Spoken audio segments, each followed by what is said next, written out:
My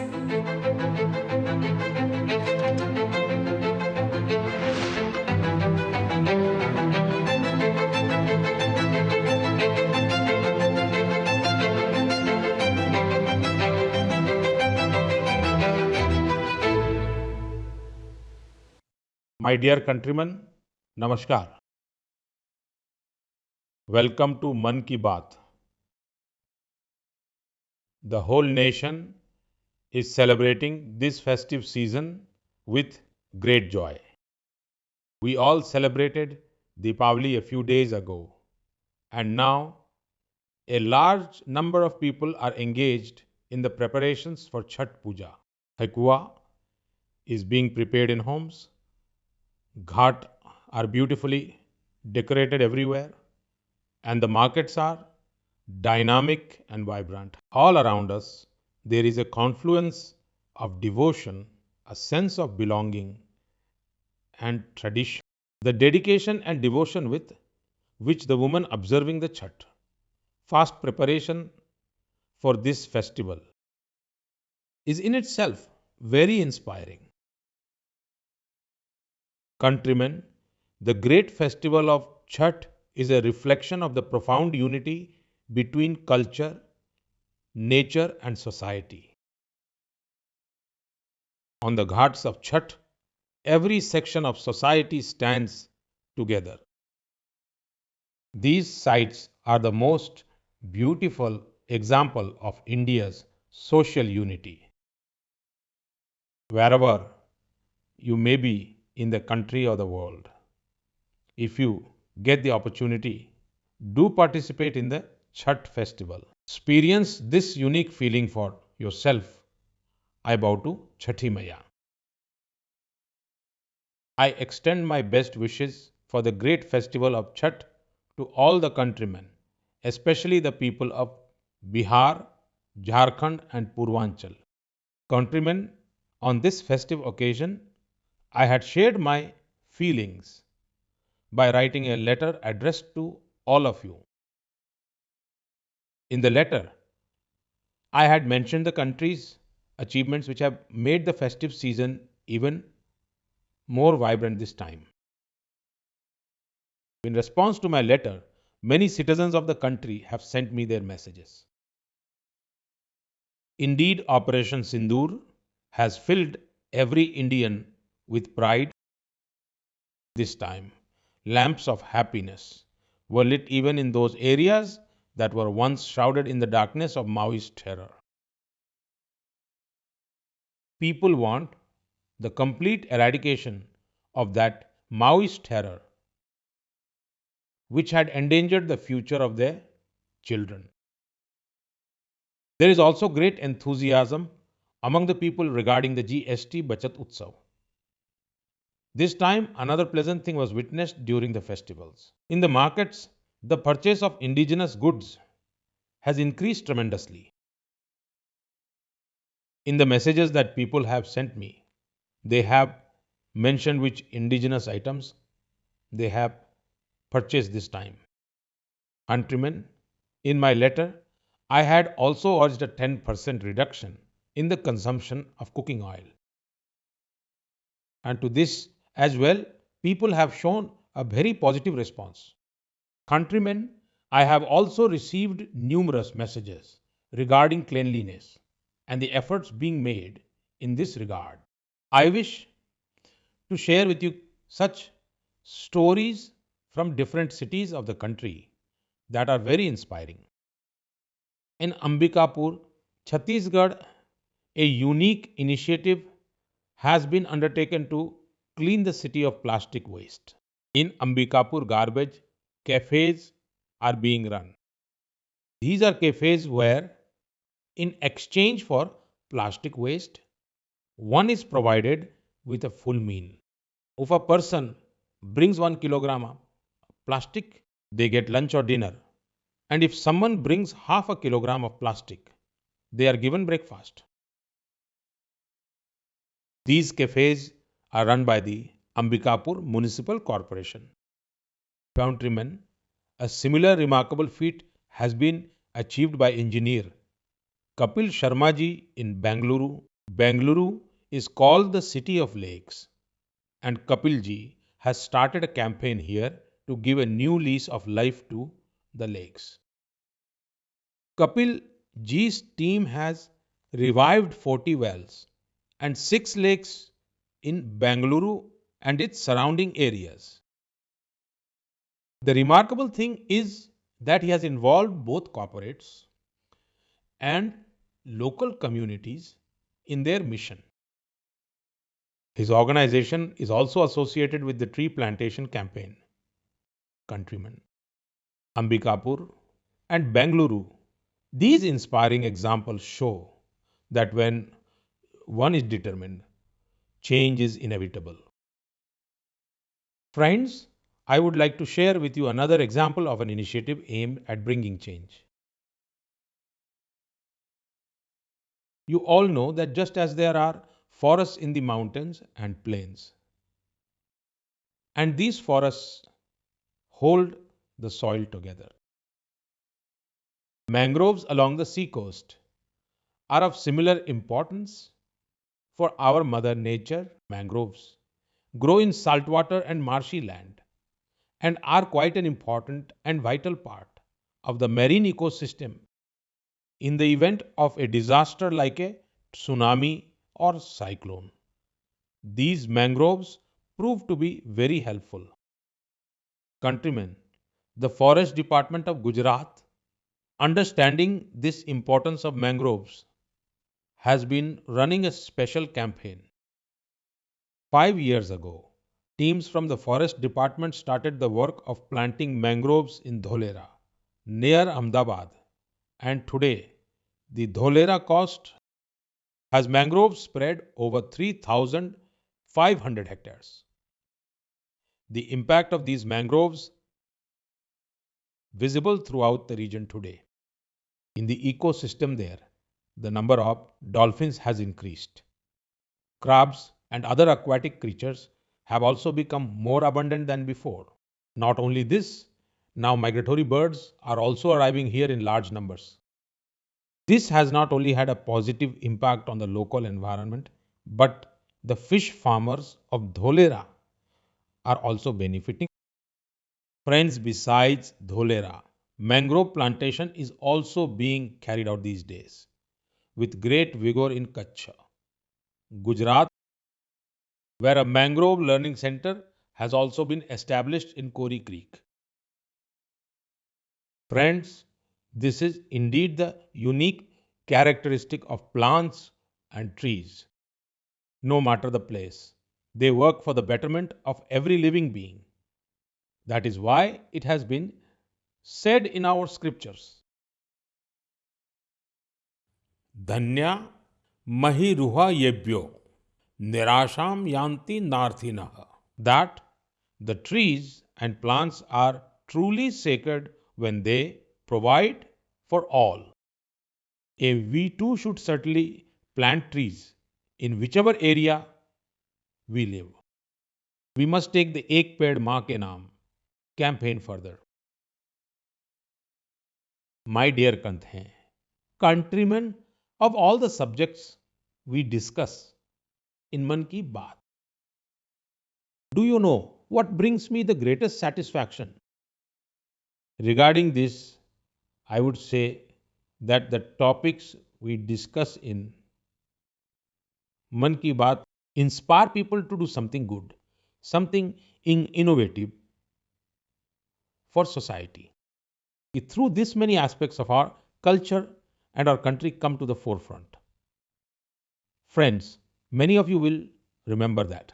About 5 years ago in this program, I had discussed Indian breed Swan, that is dogs. I had urged the countrymen as well as our security forces to adopt Indian breed dogs because they adapt more easily and naturally to our environment and local conditions. I am happy to inform you that our security agencies have made very commendable efforts in this particular direction. The BSF and CRPF have increased the number of Indian breed dogs in their squads. The BSF's National Training Center for Dogs is in Tekanpur, Gwalior. Here, special focus is being placed on the Rampur hound from Uttar Pradesh and the Mudhol hound from Karnataka and Maharashtra. At this center, trainers are training the dogs in a better way with the help of technology and innovation. The training manuals for Indian dogs have been rewritten and upgraded so that their unique strengths can be brought to the fore and utilized more effectively at the CRPF's dog breeding and training school in Bangalore. Indian dogs like mongrels, Mudhol hound, Kombai and Pandikona are being trained. Friends, last year the All India Police Duty Meet was organized in Lucknow. At that time, a dog named Ria had captured everyone's attention. She is a Mudhol hound trained by the BSF. Ria won the first prize here, outperforming many foreign breeds. Friends, the BSF has now started a tradition of giving Indian names to its dogs instead of foreign names. Our indigenous dogs have also shown extraordinary courage. Last year, during a patrol in a Maoism affected area of Chhattisgarh, an indigenous dog of the CRPF had detected an 8 kilogram explosive. May. I congratulate the BSF and CRPF for the efforts they have made in this direction. By the way, I am also waiting for the 31st of October. This is the birth anniversary of the Iron Man Sardar Patel. Every year, on this occasion, special ceremonies are organized near the Statue of Unity in Ekta Nagar, Gujarat. The Ekta Divas parade is also held here, and in this parade, the capabilities of Indian dogs will once again be demonstrated. You should definitely take the opportunity to watch it. My dear countrymen, the 150th birth anniversary of Sardar Patel ji is a very special occasion for the entire country. Sardar Patel, been one of the greatest personalities of the nation in modern times. His colossal personality embodied many qualities simultaneously. He was an extremely talented student.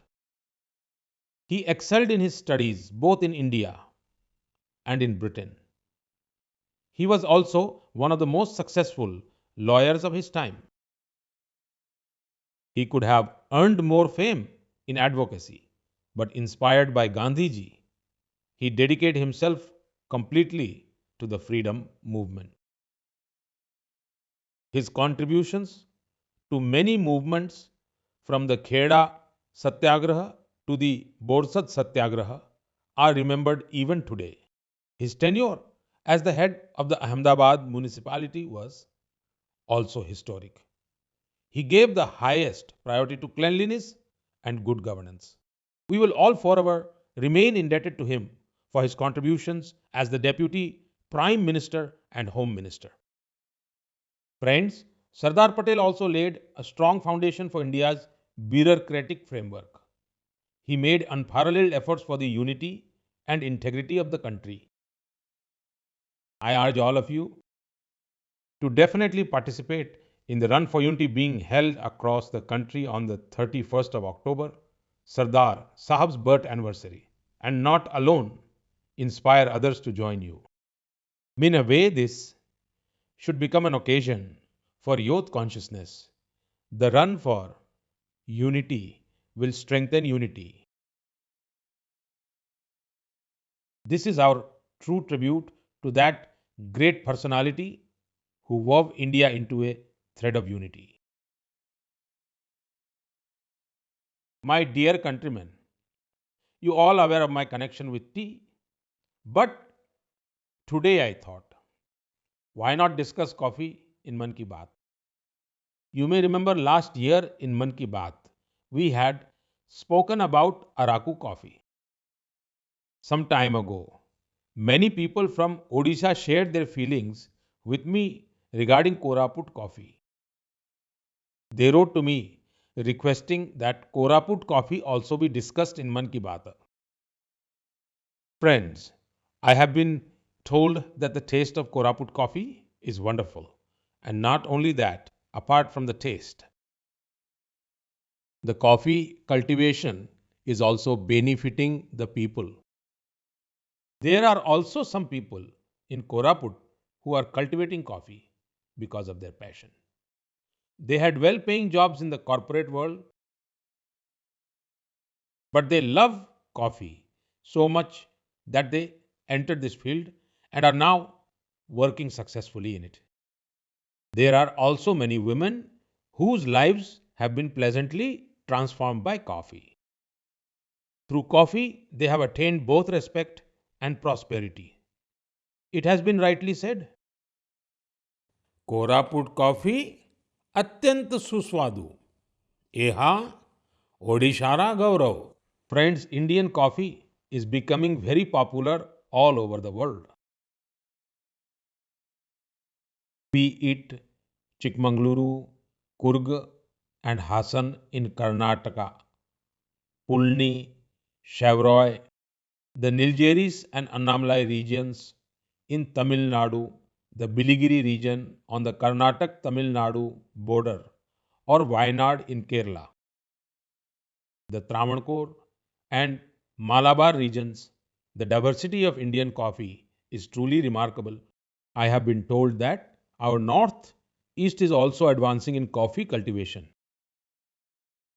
This is further strengthening the identity of Indian coffee across the globe, which is why coffee lovers say India's coffee is coffee at its finest. It is brewed in India and loved by the world. My dear countrymen, now in Mann Ki Baat, let us talk about a subject that is very close to all our hearts. This subject is our national song, India's national song, that is Vande Mataram, a song whose very first word brings a surge of emotion to our hearts. Vande Mataram. Vam, this one word contains so many emotions and immense energy. In a natural way, it makes us feel the affection of Mother India. It also makes us aware of our duties as the children of Mother India. In times of difficulty, the proclamation of Vande Mataram fills 140 crore Indians with the energy of unity. Friends, patriotism, love for Mother India. If this is a feeling beyond words, then Vande Mataram is the song that gives a tangible voice to that abstract emotion. It was composed by Bankim Chandra Chattopadhyay ji to bring life into an India that had become languid from centuries of slavery. Although Vande Mataram was written in the 19th century, its spirit was connected to the thousands of years old immortal consciousness of India. The Vedas had established a certain spirit as Mata Bhumi Putro Aham Prithivyaha, the foundation of Indian civilization. With his composition of a Vande Mataram, Bankim Chandra ji projected to the world the sacred relationship between the motherland and her children. In the world of emotions, as a mantra, friends, you must be thinking why I am suddenly talking so much about Vande Mataram. Actually, in a few days, on the 7th of November this year, we are going to enter the grand 150th year celebrations of Vande Mataram. 150 years ago, Vande Mataram was composed in 1896. Gurudev Rabindranath Tagore sang it first time. Friends, in the singing of Vande Mataram, crores of countrymen have always felt an immense surge of patriotism. Our generations have witnessed a vibrant and magnificent form of India in the words of Vande Mataram. Sujalam Suflam Malayaj Shitalam Shasya Shamalam Mataram Vande Mataram. We have to build such an India. Uh, Vande Mataram will always be our inspiration in these efforts. Therefore, we must also make the 150th year of Vande Mataram memorable. We must carry forward this stream of culture and values for the coming generation. In the coming times, there will be many programs related to Vande Mataram. Many events will be organized in the country. I would like all of us, as citizens of the country, to also make spontaneous efforts to celebrate the glory of Vande Mataram. Please do send me your suggestions with the hashtag Vande Mataram 150. Hashtag Vande Mataram 150. I shall await your suggestions and we will all work to make this occasion historic. Dear Tat, Ved, my dear countrymen, upon hearing the name Sanskrit, what comes to our minds are our Dharma Grantho, Ved, Upanishad, Puran, Shastra, ancient knowledge and science, spirituality, and philosophy. But at one time, along with all these, Sanskrit was also the language of conversation. In that era, studies and research were conducted in Sanskrit. Theatrical performances were also held in Sanskrit. But unfortunately, both during the period of slavery and even after independence, Sanskrit was continuously neglected. As a result, the fascination for Sanskrit among the younger generations also gradually diminished. But friends, now times are changing, and so is the time for Sanskrit. The world of culture and social media has given a new lease of life to Sanskrit. These days, many young people are doing very interesting work related to Sanskrit.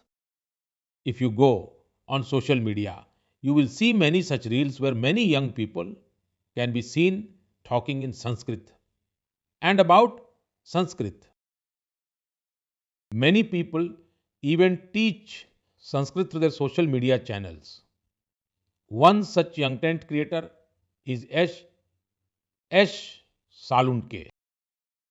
The special thing about Yash is that he is both a content creator and a cricketer. His reel of playing cricket while speaking in Sanskrit has been greatly liked by people. Listen to this.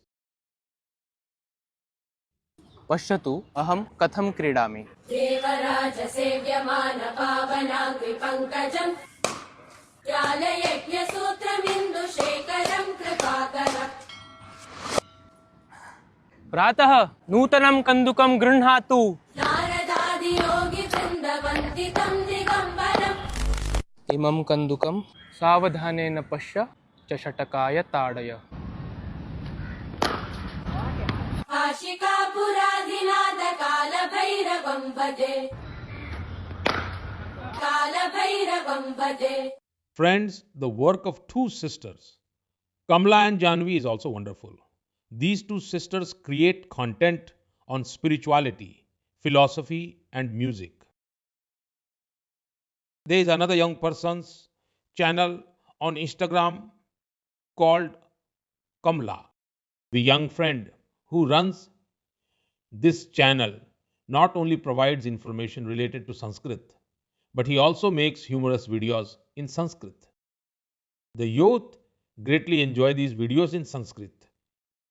Many of you friends must have also seen the videos of Samasti presents her songs in Sanskrit in various ways. There is another young person, Bhavesh Bhimnathni. Bhavesh talks about Sanskrit sloks, spiritual philosophy, and principles. Friends, language is the carrier of the values and traditions of any civilization.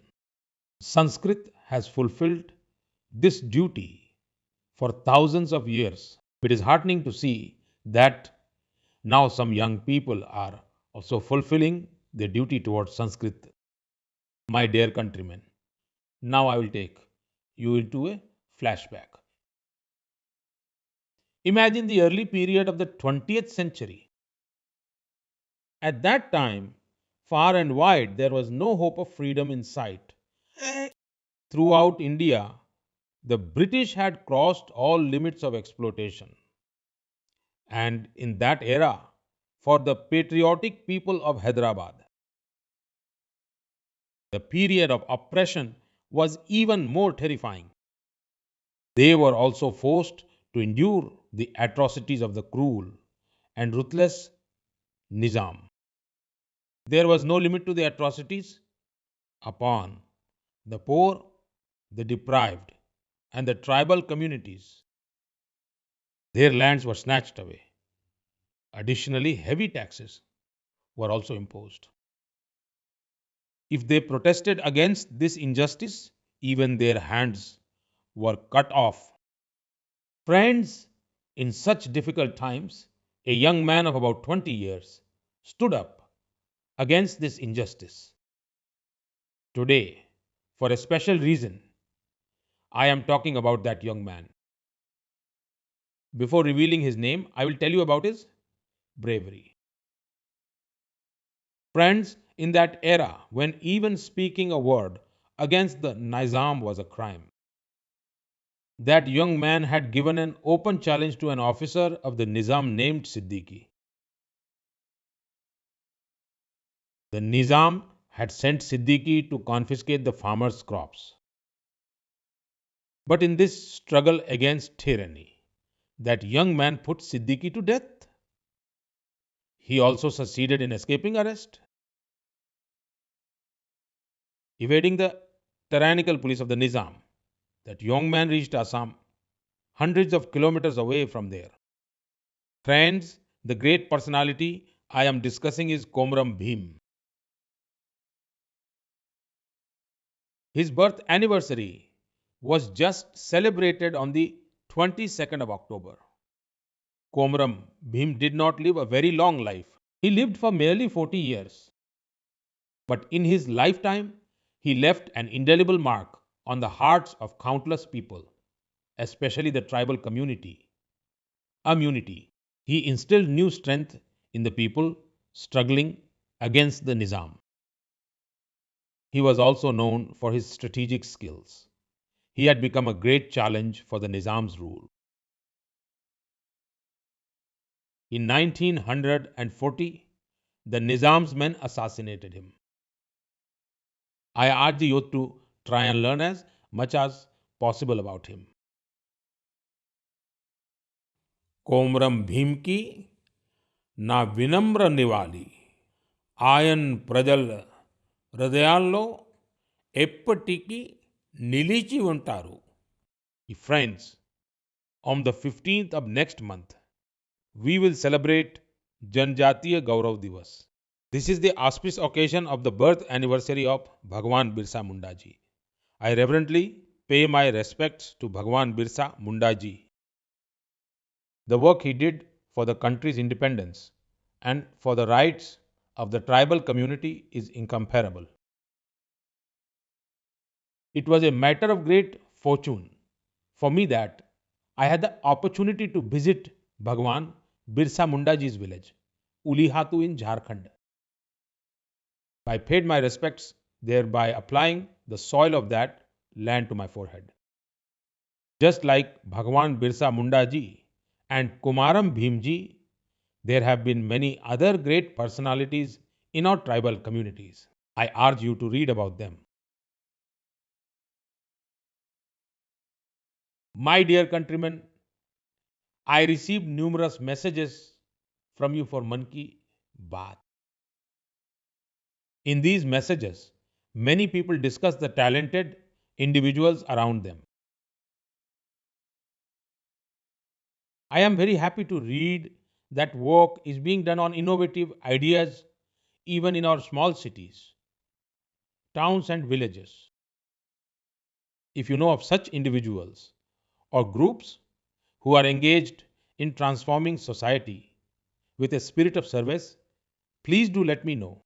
As always, I will await your messages. Next month, we will meet in another episode of Mann Ki Baat. We will meet again with some new topics. Until then, I take your leave. Thank you all very much. Namaskar.